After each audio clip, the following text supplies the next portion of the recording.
Programang ito ay rated SPG. Striktong patnubay at gabay ng magulang ang kailangan. Maaaring may masiselang tema, lengguwahe, karahasan, sexual, horror o droga na hindi angkop sa mga bata.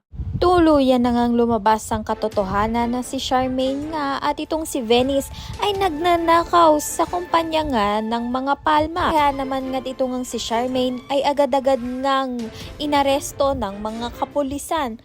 Ngunit ito ngang si Venice ay iniimbestigahan pa nga rin kung kasali nga siya sa ginawang masama nga nito ni Charmaine. Dahil nga kay Tata ay nahuli nga itong si Charmaine at Venice sa pinagagawa nilang masama.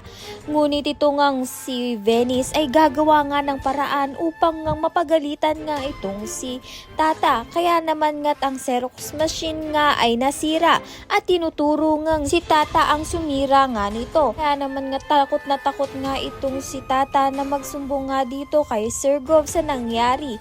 Hindi naman nga siya papatalsik nga nito ni Sir Gov dahil siya nga ang tagapagmana nga ng korporasyon ng mga palma.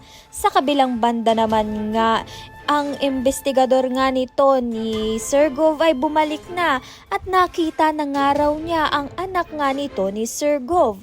Kaya naman nga't naghihintay na nga ang marangyang buhay para kay Tata. Dahil si Tata nga ang anak nga nito ni Carmen na pinaghahanap nga nito ni Sir Gov. Ayan at iba pa ang dapat nating pakaabangan. Maraming salamat sa iyong panonood.